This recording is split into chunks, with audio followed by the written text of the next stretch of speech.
अस्सलाम वालेकुम एवरीवन। दोस्तों, आज की इस वीडियो में हम ऑलरेडी, जस्ट एंड येट के बारे में पढ़ेंगे। ऑलरेडी, जस्ट एंड येट, ये ऑलरेडी क्या है, जस्ट क्या है एंड येट क्या है, इसकी यूजेज क्या है ग्रामेटिकली और इनमें डिफरेंस क्या है, तो ये सब आप जानेंगे। ओके, सबसे पहले ऑलरेडी से बात करते हैं। Already is use to talk about something that has happened sooner than expected.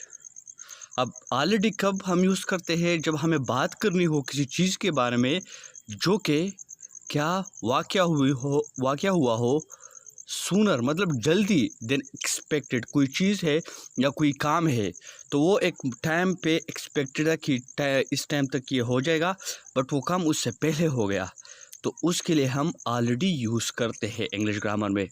It shows surprise को भी ये शो करता है, ठीक है, ऑलरेडी। अब जस्ट का क्या मतलब है? जस्ट मीन्स एग्जैक्टली और वेरी रिसेंटली। जस्ट का क्या मतलब? एग्जैक्टली मतलब हूबहू या बिल्कुल, ठीक है, और वेरी रिसेंटली या अभी अभी, ठीक है। तो रिसेंटली के लिए या एग्जैक्टली के लिए जस्ट यूज़ होता है। मिसाल के तौर पर इट इज़ जस्ट 1 o'clock, मतलब इट इज़ एग्जैक्टली 1 o'clock।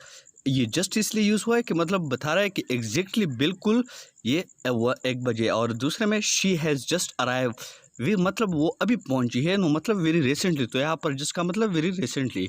अब नेक्स्ट चेक दे इसके कंपेयर में क्या करें? शी हैज़ ऑलरेडी लेफ्ट, इसका मतलब है शी हैज़ लेफ्ट, मतलब वो तो निकली है, but we weren't expected that she would leave so soon. But हमें ये एक्सपेक्ट नहीं था कि वो इतनी जल्दी मतलब निकल जाएगी, तो इसलिए शी हैज़ ऑलरेडी लेफ्ट, तो मतलब वो जो एक्सपेक्टेड टाइम था उससे पहले वो निकल चुकी है। नेक्स्ट में देखिए, शी हैज़ जस्ट लेफ्ट, मतलब वो अभी अभी निकली है, तो मतलब मोमेंट एगो वो निकली है। अब नेक्स्ट में देखते हैं ऑलरेडी, जस्ट एंड येट के बारे में। अच्छा, just can also mean only, just का मतलब ओनली भी हो सकता है, ठीक है। I just want a glass of water, मतलब मुझे सिर्फ एक ग्लास वाटर या पानी मुझे चाहिए, तो इस यहाँ पे जस्ट मतलब ओनली। आई जस्ट आस्क, मैंने सिर्फ बस पूछा, ये भी है।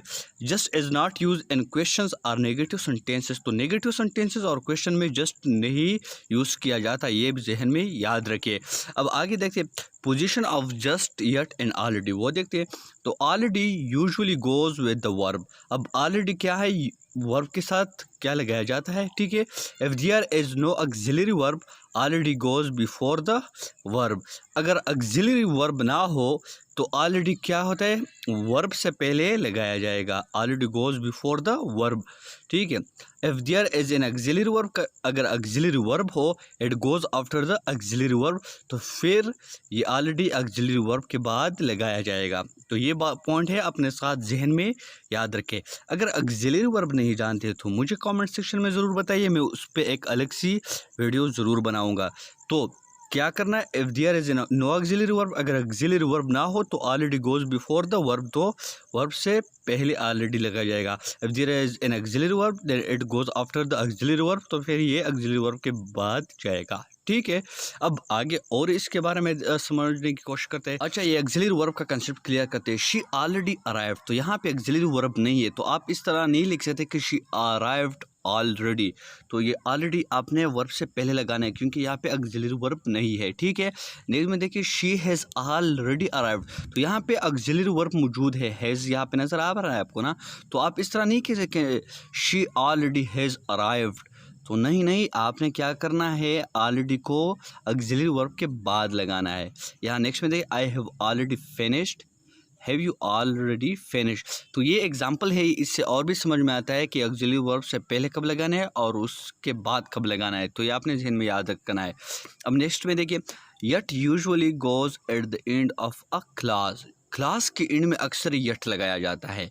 क्लास के a group of word which make a sense, ठीक है, बट इनकम्प्लीट सेंस, तो वो हमारे साथ क्लास होता है। क्लास पे मैंने एक अलग वीडियो बनाई है, जाके वो आप देख सकते हैं। तो क्या क्लास के एंड में यट लगाया जाता है। It can also go immediately after not, तो नॉट के बाद भी मतलब हम यट लगा सकते हैं या लगाया जा सकता है, ठीक है। For example, don't eat those mangoes, they are not yet ripe yet, मतलब ये मैंगो अभी मत खाओ, ये अभी तक क्या है, वो पकी नहीं है, तो यहाँ पे यट का यूज़ लास्ट में किया गया है, क्लास के लास्ट में। और don't eat those mangoes they are not yet ripe, या इस तरह भी लिख सकते don't eat those mangoes they are not yet ripe. तो नट के बाद भी ये नट लगाया गया है, तो बीच में या राइप पहले आया है और नेक्स्ट में नेट या तो नाट के बाद भी ये लगाया जा सकता है। तो आई होप आप लोगों का ये कंसेप्ट अभी तक इसके अलावा मैं बताता चलूँ, अगर आपको medical related and English grammar related information और मुख्तलिफ मालूमात चाहिए तो मुझे मेरे इंस्टाग्राम अकाउंट पे फॉलो कर सकते हो। मेरा इंस्टाग्राम अकाउंट है डॉक्टर मोहम्मद सनान, तो मैं लिंक नीचे डिस्क्रिप्शन में दे दूँगा, वहाँ जाके आप भी मुझे। तो आज के लिए इतना ही काफ़ी, नेक्स्ट वीडियो में आपके साथ मिलता हूँ, तब तक के लिए अपना बहुत सारा ख्याल रखिए और मुझे दुआओं में ज़रूर याद रखिए। और अगर कोई भी सजेशन हो या आप कोई और टॉपिक पे वीडियो चाहते हो तो मुझे कमेंट सेक्शन में ज़रूर बताइए, मैं जाके उस पर ज़रूर अलग से एक नई वीडियो बनाऊंगा, ठीक है, और अच्छे से एक्सप्लेन करूंगा। अगर इसी टॉपिक में कोई मसला हो तो वो भी मुझे आप कमेंट सेक्शन में बता सकते हो। तो see you in the next video, तब तक के लिए अल्लाह हाफिज़, अल्लाह निगहबान।